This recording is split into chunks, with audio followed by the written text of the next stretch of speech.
बेटा एक पियो लो। इतनी मत पियो ना।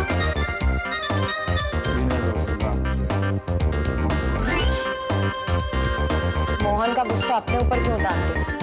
इतनी दारू पियोगे तो तुम्हारी सेहत को नुकसान पहुंचेगा। देखती जाओ थप्पड़ का जवाब मैं मोहन को कैसे देता हूं। जीना हराम कर दूंगा इसका। दोबारा बंबई में कदम नहीं रखेगा। वो कैसे? देखती जाओ मैं पुरोहित से मिलने वाला हूं। उसे मोहन और उसकी माँ के बारे में सब कुछ। तुम्हें जो कुछ भी करना जरा जल्दी करो। रात को वो तुम्हारे कमरे में सोता, मैं मिलने भी नहीं आ सकती। कल से देखना। अच्छा मैंने तुम्हें कुछ पैसे लाने को भाई। हाँ ये बस 100 का नोट है। खुद भी बड़ी मुश्किल से आई हूँ। अब मुझे जाना है, देर हो गई। अगर मुझे तुम्हारे साथ यहाँ पर किसी ने देख लिया और माँ जी नहीं तो मेरे बुढ़े चाचा को बता दिया तो मुश्किल हो जाएगी और ये तुम्हारी मेरी आखिरी मुलाकात होगी, समझे? अब मैं चलती हूँ।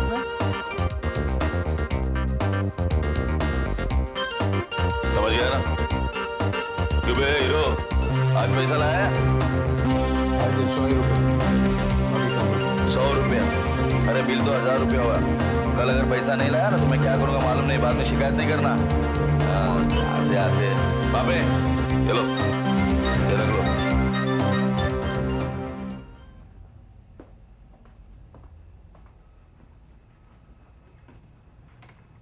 हेलो हेलो गौरी, अरे मैंने पहले भी फोन किया था लेकिन चाची ने बताया कि तुम आई नहीं थी। हाँ भैया थोड़ी सी देर हो गई। आप कैसे हैं? हाँ मैं बिल्कुल ठीक हूँ। तू बता तू कैसी है? हाँ पिताजी की तबीयत पहले से बहुत बेहतर है। डॉक्टर्स का कहना है कि शायद कुछ दिनों में नॉर्मल हो जाएंगे। हाँ क्या? अरे नहीं नहीं, पूरब और सूरज तो बहुत अच्छे लड़के हैं, उनकी तरफ से कोई प्रॉब्लम नहीं। वो लोग तो मुझे बहुत प्यार करते हैं। अच्छा छोड़, तू ये बता कि राधा अब कैसी है? पता चला है कि 1-2 दिन में घर आ जाएगी। क्यों, तू उससे मिलने नहीं गई? नहीं भैया, माँ ने मना कर दिया था। अच्छा ठीक है, माँ से पूछकर एक बार उससे मिलने जाना और फिर मुझे आकर बताना कि कैसी है वो। और कुछ? और क्या हुआ, क्या सोच रही है? कुछ नहीं भैया।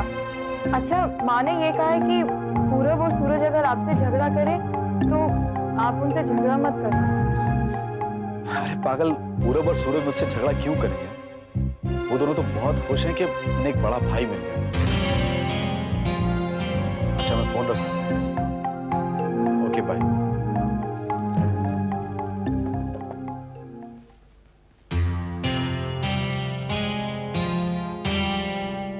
तो तुम्हारे पिताजी मान गए? सीता माँ का नोटिस वापस ले लेंगे वो? हाँ मान तो गए हैं, लेकिन उन्हें शक हो गया था कि मैं ये सब तुम्हारे कहने पर कर रहा हूं। तो तुमने क्या कहा?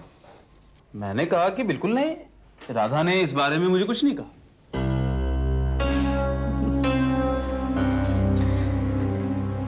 देखो धनराज, हम दोनों के बीच जो बातें होती हैं वो सिर्फ हमारे बीच ही रहनी चाहिए, है ना?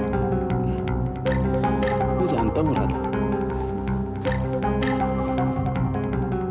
बस धनराज, इसी तरह मैं तुम्हारी ही मदद से तुम्हारे पाप से बदला लूंगी, उन सभी जुल्मों का जो उसने मेरी सीता माँ मोहन पर किए हैं।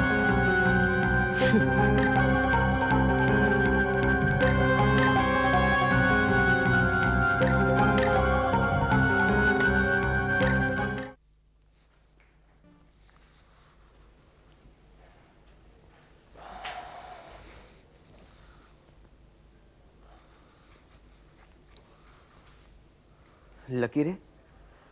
ये क्या बना रहे हो भैया?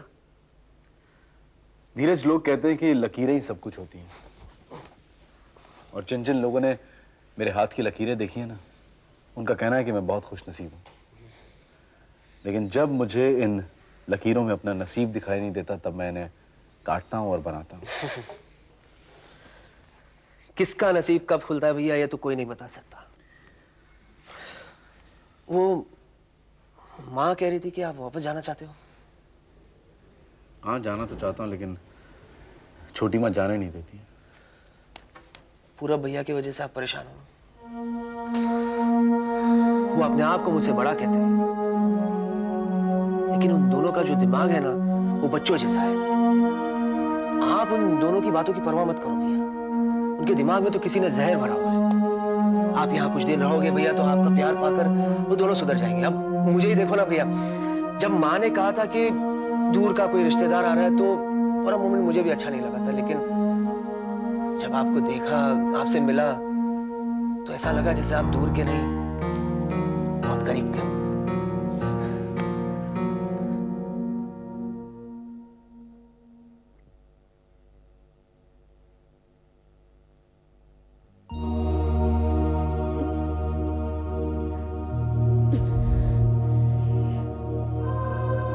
माँ,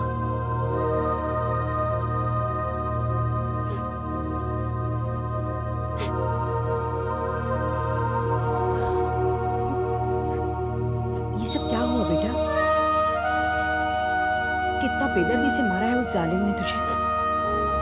निशान अभी भी बाकी है। ये निशान तो चले जाएंगे माँ, लेकिन जो जख्म दिल पे लगे हैं उनके निशान नहीं जा सकते।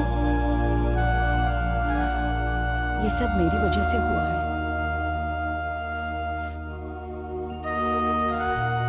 अगर मैं तेरी शादी मोहन से करा देती तो ऐसा कभी नहीं होता। नहीं माँ, ऐसा मत बोलो। तुमने तो हमारी भलाई के लिए ही किया ये सब। अगर मेरी शादी मोहन से करा देती तो मेरी टोली के बजाय शायद अर्थी पहुंचती तुम्हारे घर। ना वो लोग मुझे छोड़ते और ना मोहन। माँ आप खुश नहीं है कि कम से कम मेरा मोहन जिंदा तो है? खुश तो मैं तब होती जब तुम दोनों खुश होती, एक साथ होती। लेकिन अब एक तरफ मेरा बेटा तड़प रहा है और दूसरी तरफ तुम पर जुल्म हो रहे हैं। अब ये जुल्म ज्यादा देर नहीं चलेगा माँ। तुम इन जालिमों को नहीं जानती। इनके दिल जुल्म करते करते कभी नहीं थकते।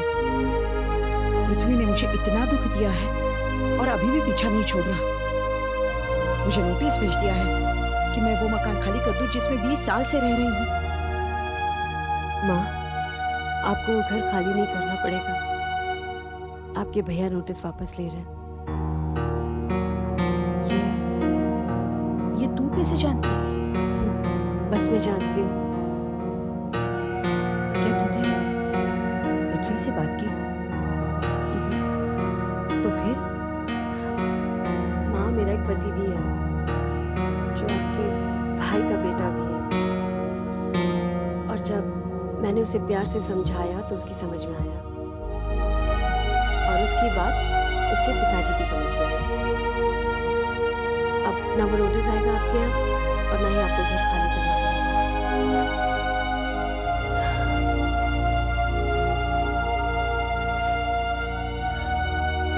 बेटा, बेटा मैं तो तेरी माँ नहीं बन सकी, लेकिन तूने आज वो कर दिखाया है जो सगी बेटी अभी नहीं कर सकती।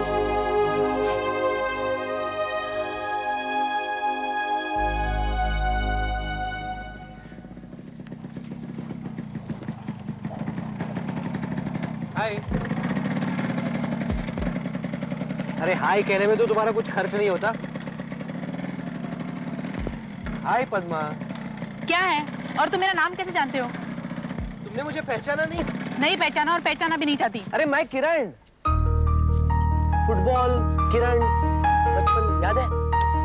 किरण, तुम कितने बदल गए हो और कितने बड़े भी हो गए हो। और तुम भी तो इतनी सी नहीं रही। मैं इतनी सी कब थी? जब मैं तुम्हारे भाई के साथ फुटबॉल खेलने आया करता था। अच्छा, तुम तो बम्बई में रहते थे ना? अब भी बम्बई में ही रहता हूँ। मेरे पापा की वहाँ लॉ फर्म है, सोशल वर्क के लिए।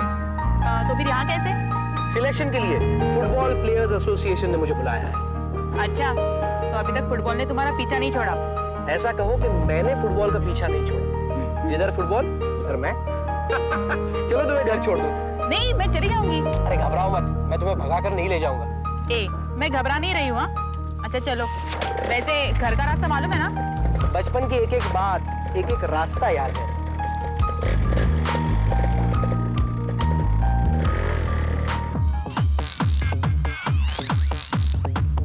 भैया मुझे आपसे बात करनी है। हाँ तो करो ना। पहले शोर तो बंद करो।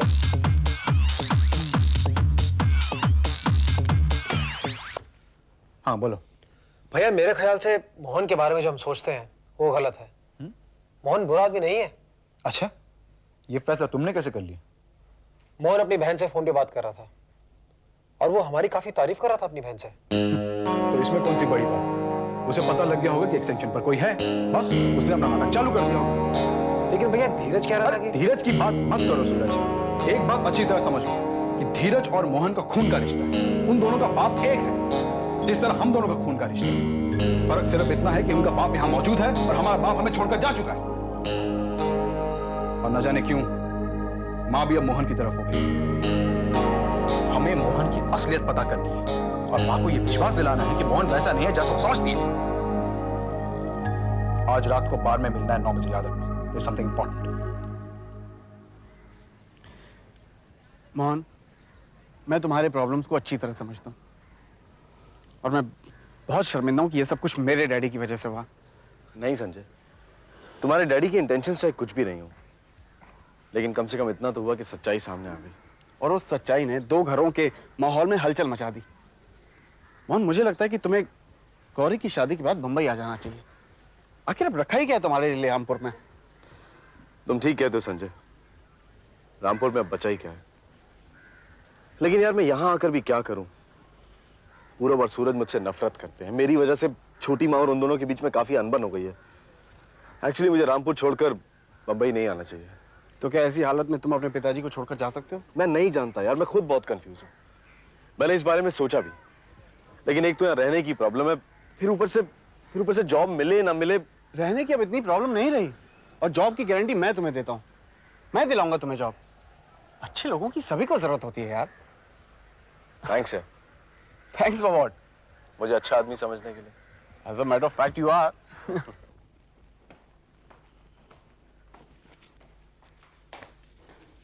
पद्मा, जी अभी तुम जिसके साथ बाइक पे बैठ के आ रही थी वो कौन था? ताऊ जी वो किरण था। हमारे यहाँ एक वकील थे ना, श्रीकांत गुप्ता, उन्हीं का बेटा। खैर वो जो भी था, दोबारा तुम किसी के साथ बाइक पे बैठ के नहीं आ सकते। क्या सर?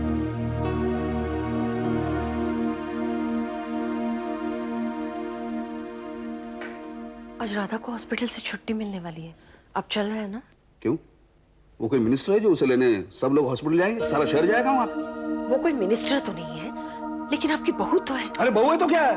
उसका पति है ना वहां पे। खत्म हो गई बात।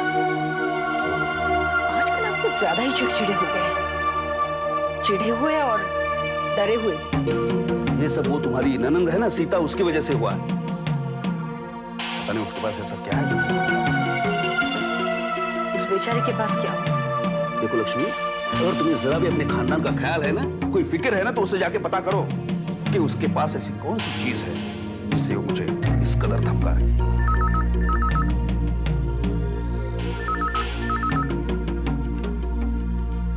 हेलो हेलो मिस्टर पृथ्वी। हाँ बोलो। मैंने आपके पिताजी के वसीयत के अलावा बाकी सब कागजात भी चेक कर लिए हैं। सीता देवी का तो कहीं कोई जिक्र भी नहीं है। अमा यार तुम फिर से चेक करो। उसके पास ऐसा कुछ ना कुछ तो होगा ही, वरना इस कदर वो सीना ठोक के मुझे धमकी नहीं दे पाता। तो ये है कहानी जनार्दन, सीता और कबीर। मुझसे ज्यादा इन लोगों के बारे में और कोई नहीं, जितना मैं तुम्हें बता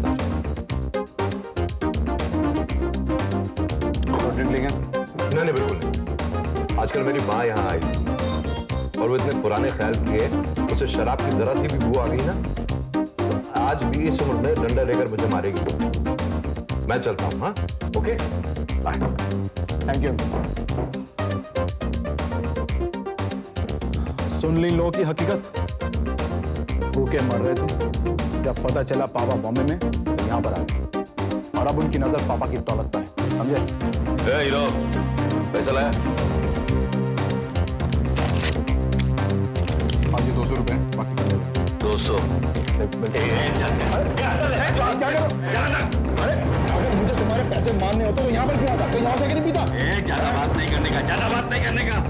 क्या तुम आज बिल दोगे या तुम्हारे घर वाले आके बिल देके तुम्हें छुड़ा लेंगे। चल अंदर चल, चल, चल, चल, मेरा भाई को छोड़ो। बैठो, बैठ, बैठ, बैठ।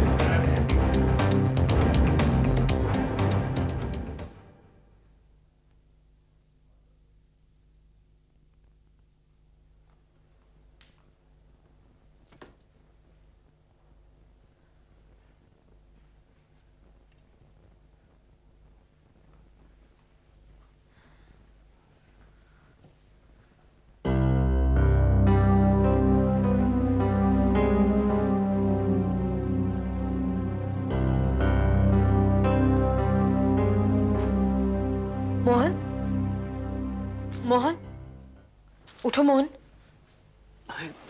छोटी माँ आप इस वक्त? मोहन, मोहन पूरब और सूरज अभी तक घर वापस नहीं है। रात के 2 बज चुके हैं। वो इतनी देर घर से बाहर कभी नहीं रहते, पता नहीं क्या हो गया है। लेकिन इतनी देर तक कहाँ हो सकते हो? मैं धीरज से पूछती हूँ।